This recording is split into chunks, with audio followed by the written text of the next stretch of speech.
Olá, amigos do canal Amantes da Leitura, aqui é Gabriel novamente e hoje iremos dar continuidade ao livro O Caibalion, com o capítulo 6. Tema: O Paradoxo Divino. Os falsos sábios, reconhecendo a irrealidade comparativa do universo, imaginaram que podiam transgredir as suas leis. Estes tais são vãos e presunçosos loucos.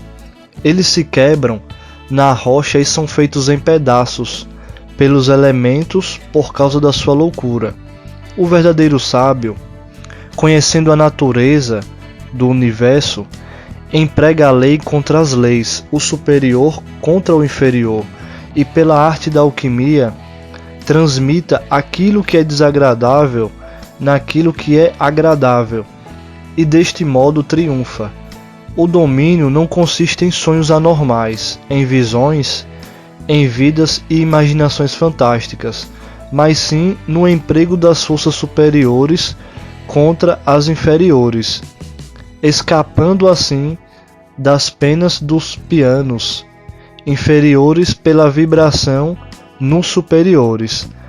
A transmutação não é uma denegação presunçosa, é a arma ofensiva do mestre. O Caibalion.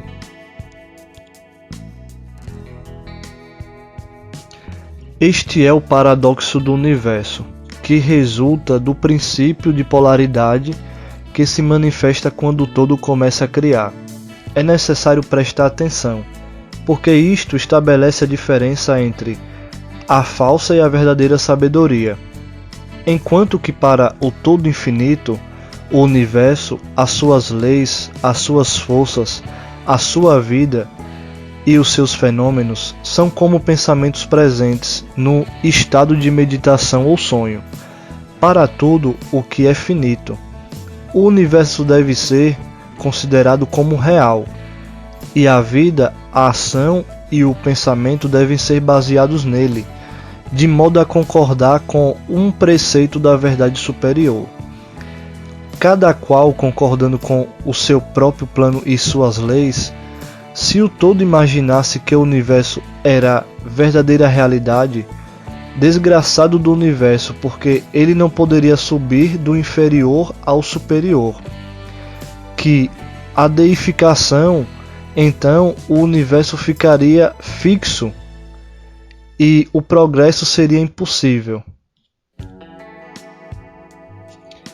E se o homem, devido à falsa sabedoria, considerar as ações, vidas e pensamentos do universo como um mero sonho, semelhante aos seus próprios sonhos finitos, então ele o faz tão conveniente para si e como um dormidor que está passeando tropeça sempre num círculo vicioso, sem fazer progresso algum, sendo por fim despertado por uma queda terrível, proveniente das leis naturais que ele ignora. Conservai sempre a vossa mente nas estrelas, mas deixai os vossos olhos verem os vossos passos, para não cairdes na lama, por causa da vossa contemplação de cima. Lembrai-vos do paradoxo divino, que ao mesmo tempo que o universo não existe, ele existe. Lembrai-vos sempre dos dois polos da verdade, o absoluto e o relativo. Tomai cuidado com as meias verdades, aquilo que os hermetistas conhecem como a lei do paradoxo. É um aspecto do princípio de polaridade. Os escritos herméticos são cheios de referências ao aparecimento de paradoxos na consideração dos problemas da vida e da existência.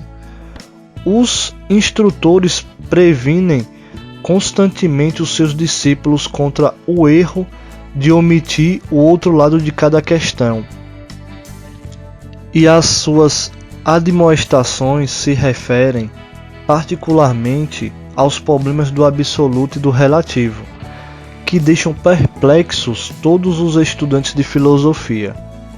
e que causam muitas ideias e ações contrárias ao que é geralmente conhecido como senso comum. Nós prevenimos a todos os estudantes que fiquem certos de compreender o paradoxo divino, do absoluto e do relativo, para não ficarem atolados na lama da meia-verdade. É para este fim que foi escrita esta lição particular. Aprendei-a bem. O primeiro pensamento que o homem pensador tem, depois que ele compreende bem a verdade que o universo é uma criação mental do todo, é que o universo e tudo o que ele contém é mera ilusão, irrealidade, ideia contra a qual os seus instintos se revoltam. Contudo, esta, como todas as outras grandes verdades, pode ser considerada sob os pontos de vista absoluto e relativo, sob o ponto de vista absoluto do universo comparado com o todo em si. É de natureza de uma ilusão, de um sonho, de uma fantasmagogia, sempre reconhecemos-la em nossas vistas ordinárias que falamos do mundo como um espetáculo transitório, que vai e vem, nasce e morre, por causa do elemento de impermanência e mudança, limitação e insubstancialidade, ideia esta que está em relação com a de um universo criado, ao passo que contrasta com a ideia do todo. Filósofos, metafísicos, cientistas e teólogos, todos são concordes sobre este ponto, que é fundado em todas as formas de ideias filosóficas e religiosas. Assim como nas teorias das respectivas escolas metafísicas e teológicas, assim as doutrinas herméticas não ensinam a insubstancialidade do universo com palavras, mais altsonas do que as que vos são familiares. Mas apesar disto, o seu modo de encarar o assunto parecerá uma coisa mais assustadora, uma coisa que tem um princípio e um fim, pode ser considerada, em certo sentido, como irreal e não verdadeira, e conforme todas as escolas de pensamento, o universo está sob esta lei. No ponto absoluto de vista, nada é real a não ser o todo, que não pode ser realmente explicado. Ou o universo é criado da matéria, ou é uma criação mental na mente do todo. Ele é insubstancial, não duradouro, uma coisa de tempo, espaço e mobilidade. É necessário compreenderdes cabalmente isto, antes de passardes a examinar as concepções herméticas sobre a natureza mental do universo. Examinai cada uma das outras concepções e vereis que eles não são verdadeiras. Mas o ponto de vista absoluto mostra um só lado do panorama, o outro lado é o relativo, a passo que a verdade relativa são as coisas como a mais elevada razão do homem a compreender. Assim, ao passo que para o todo o universo é irreal e ilusório, um simples sonho ou resultado de meditação. Para as mentes finitas que fazem parte deste mesmo universo e o observam através das suas faculdades, ele é verdadeiramente real e assim deve ser considerado. Ao reconhecer o ponto de vista absoluto, não devemos cometer o erro de negar ou ignorar os fatos e fenômenos do universo do modo como estes se apresentam às nossas faculdades. Lembramos que não somos o todo. Para dar um exemplo familiar, Todos reconhecemos que a matéria existe para os nossos sentidos e estaríamos errados, a mente finita, se o não reconhecermos. Mas sempre a nossa mente finita compreende a afirmação científica que, falando cientificamente, não há nada mais que a matéria. Aquilo que chamamos matéria é considerado como sendo simples uma agregação de átomos, os quais são um grupo de unidades de forças chamadas elétrons ou íons, que são em constante vibração e movimento circular batendo numa pedra, e sentimos o baque. Parece ser uma coisa real, mas é simplesmente o que dissemos acima. Mas lembramos-nos que o nosso pé, que sente o baque, também é matéria e, portanto, é constituído de elétrons, porque esta matéria também é nosso cérebro. E, para melhor dizer, se não fosse por causa da nossa mente, absolutamente não poderíamos reconhecer o pé ou a pedra. Assim, o ideal do artista ou escultor, que ele tanto esforça para reproduzir na tela ou no mármore, parece verdadeiramente real para ele. Assim se produzem os caracteres na mente do autor ou dramaturgo, o qual procura expressá-los de modo que os outros o possam reconhecer. E se isto é verdade, no caso da nossa mente finita, qual não será o grau de realidade nas imagens mentais criadas na mente do infinito? Os amigos, para que os mortais, este universo de mentalidade é verdadeiramente real. É o único que sempre podemos conhecer, ainda que subamos de planos a planos cada vez mais elevados. Para conhecê-lo de outro modo, pela experiência atual, teríamos de ser o todo mesmo. É verdade que quando mais alto nos elevamos na escada, alcançamos as proximidades da mente do Pai. As coisas mais visíveis tomam a natureza ilusória das coisas finitas, mas antes que o todo nos retire em si, a visão atual não desaparece. Assim, não devemos viver acima das formas da ilusão. Desde que reconhecemos a natureza real do universo, procuremos compreender as suas leis mentais e nos esforçarmos em empregá-las para obtermos melhor resultado no nosso progresso através da vida. Ao caminharmos de um plano a outro plano de existência, as leis do universo não são as pequenas leis férreas por causa da sua natureza mental. Tudo exceto o todo é limitado por elas. Aquilo que está na mente infinita do todo é real, em grau relativo a esta mesma realidade que é revestida na natureza do todo. Não fiquemos, pois, incertos e atemorizados, somos todos firmemente contidos na mente infinita do todo, e nada nos pode prejudicar e nos intimidar. Não há força fora do todo para agir sobre nós.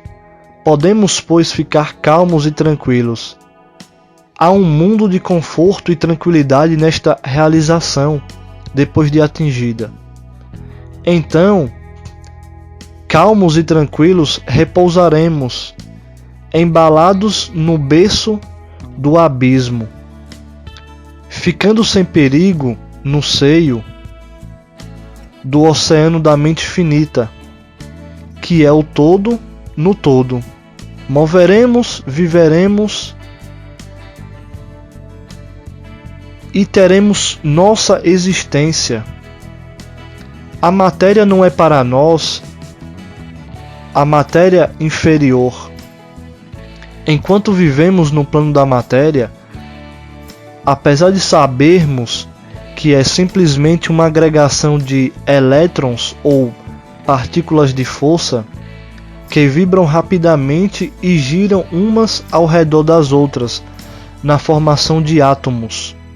Os átomos vibram e giram formando moléculas que, por sua vez, formam as grandes massas de matéria. A matéria não é para nós a matéria inferior. Quando prosseguimos nas investigações mais elevadas e aprendemos dos preceitos herméticos que a força da qual os elétrons são unidades é simplesmente uma manifestação da mente do todo. E assim no universo tudo é simplesmente mental em sua natureza, enquanto no plano da matéria podemos reconhecer os seus fenômenos. Poderemos examiná-la como o fazem todos os mestres de graus mais ou menos elevados, mas fazemo-lo aplicando as forças superiores. Cometeremos uma loucura pretendendo negar a existência da matéria no aspecto relativo. Podemos negar o seu domínio sobre nós. Devemos fazer, mas não devemos ignorar que ela existe em seus aspectos relativos, ao menos enquanto no seu plano. As leis da natureza não são menos constantes ou efetivas. Como sabemos-la, apesar de serem simplesmente criações mentais, elas estão em muitos efeitos dos diversos planos. Dominamos as leis inferiores, aplicando-lhes as que lhes são superiores. E somente por este modo, mas não podemos escapar da lei e ficar inteiramente fora dela. Nada senão o todo pode escapar da lei. E isto é porque o todo é a própria lei, de que todas as leis procedem. Os mais adiantados mestres podem adquirir os poderes usualmente atribuídos aos deuses dos homens. E há inúmeras ordens de entes na grande hierarquia da vida, cujas existências e poderes excedem mesmo os dos mais elevados mestres. Entre os homens há um grau imaginário para os mortais. Contudo, o mais elevado dos mestres e o ente mais elevado devem curvar-se à lei e ser como nada diante do todo. De o modo que se o mesmo estes entes, cujos poderes excedem o atribuídos pelos homens aos seus deuses, estão subordinados à lei. Imaginai qual não será a presunção do homem mortal, na nossa raça e no nosso grau, quando ousa considerar as leis da natureza como irreais, visionárias e ilusórias, porque chegou a compreender a verdade que as leis são de natureza mental e simples criações mentais do todo. Estas leis que o todo destinou para governar as leis não podem ser desafiadas nem erguidas. Enquanto durar o universo, elas durarão, porque o universo só existe pela virtude destas leis, que formam seu vigamento e que ao mesmo tempo mantém. O princípio hermético de mentalismo explicando a verdadeira natureza do universo por meio do princípio que tudo é mental, não muda as concepções científicas do universo, da vida ou da evolução. Com efeito, a ciência simplesmente corrobora os ensinamentos herméticos. Estes últimos ensinam que a natureza do universo é mental, ao passo que a ciência moderna disse que ele é material, ou ultimamente que ele é energia. Em última análise, os preceitos herméticos não caem no erro de combater os princípios básicos de Herbert Spencer, que afirmam a existência de unia, energia infinita e eterna, da qual todas as coisas procedem.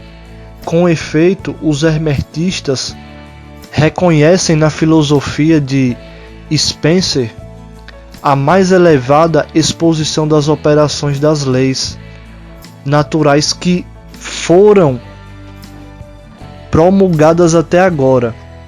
E eles creem que Spencer foi uma reencarnação de um antigo filósofo que viveu no Egito milhares de anos antes, que por o último se tinha encarnado como Heraclito, filósofo grego que viveu em 500 a.C.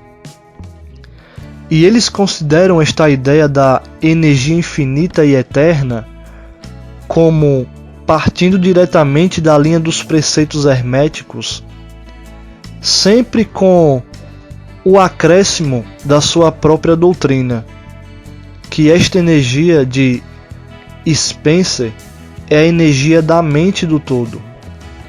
Com a chave mestra da filosofia hermética, o estudante poderá abrir várias portas das mais elevadas concepções filosóficas do grande filósofo inglês, cuja obra manifesta os resultados da preparação das suas encarnações precedentes. A sua doutrina a respeito da evolução e do ritmo está na mais perfeita concordância com os preceitos herméticos sobre o princípio do ritmo. Assim, o estudante do hermetismo não deve desprezar quaisquer destes pontos de vista científicos a respeito do universo. Todos devem ser interrogados para se concluir e compreender o princípio oculto que o todo é mente. O universo é mental e criado na mente do todo. Eles creem que os outros 6 dos 7 princípios se adaptarão a esta doutrina científica e servirão para esclarecê-la. Não há que admirar ao encontrarmos a influência do pensamento hermetista nos primitivos filósofos da Grécia, em cujas ideias fundamentais se baseiam em grande parte as teorias da ciência moderna. A aceitação do primeiro princípio hermético, o de mentalismo, é o único grande ponto de diferença entre a ciência moderna e os estudantes hermetistas.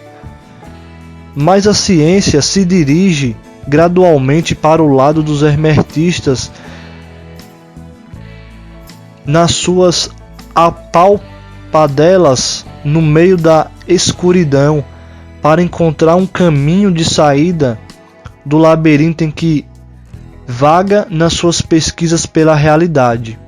O fim desta lição é gravar na mente dos nossos estudantes a verdade que, para todos os intentos e propósitos, o universo e suas leis, seus fenômenos, são justamente reais, que mesmo o homem está incluído nelas, de modo que poderiam estar sob a hipótese de materialismo ou energismo, sob qualquer hipótese, o universo, no seu aspecto exterior, é mutável e transitório.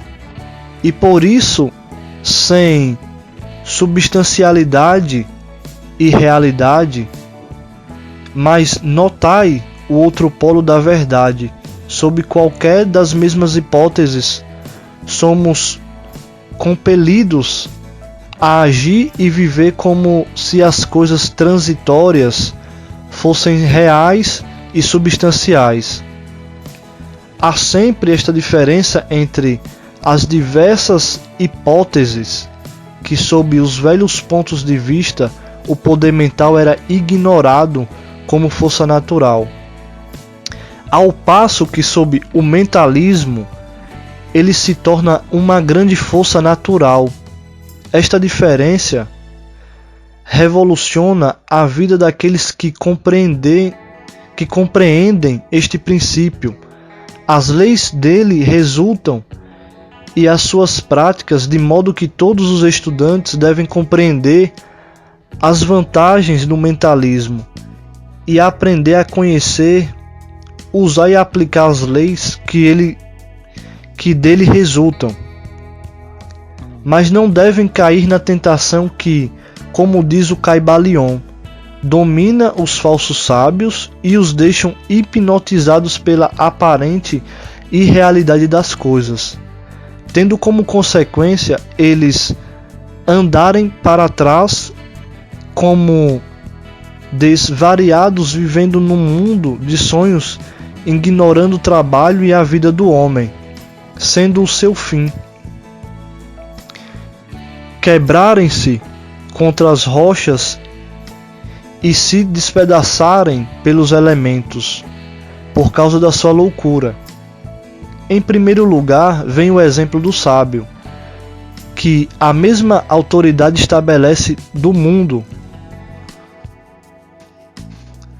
Ele emprega a lei contra as leis, o superior contra o inferior, e pela arte da alquimia transmuta o que é desagradável no que é agradável. E deste modo triunfa. Seguindo a autoridade, combatamos também a falta de sabedoria, que é uma loucura que ignora a verdade.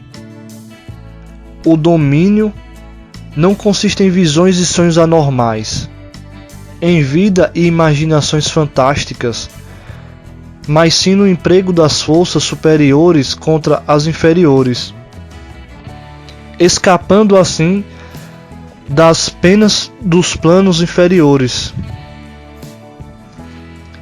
pela vibração nos superiores. Lembrai-vos sempre, estudantes, que a transmutação não é uma presunçosa denegação, mas sim a arma ofensiva do mestre. As citações acima são do Caibalion e são dignas de serem conservadas na memória do estudante. Nós não vivemos num mundo de sonhos, mas sim num universo que, enquanto relativo, é real, tanto quanto as vossas vidas e ações são interessadas. A nossa ocupação no universo não é negar sua existência, mas sim viver, empregando as leis para nos elevarmos do inferior ao superior, fazendo o melhor que podemos sob as circunstâncias que aparecem cada dia e vivendo tanto quanto é possível para as nossas ideias elevadas e as nossas ideias e os nossos ideais. O verdadeiro fim da vida não é conhecido pelo homem neste plano.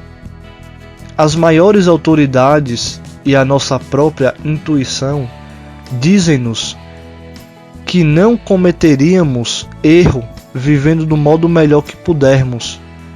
E segundo a tendência universal, no mesmo ponto, apesar das aparentes evidências em contrário, todos estamos no caminho, e a estrada conduz sempre para cima, deixando muitos lugares atrás.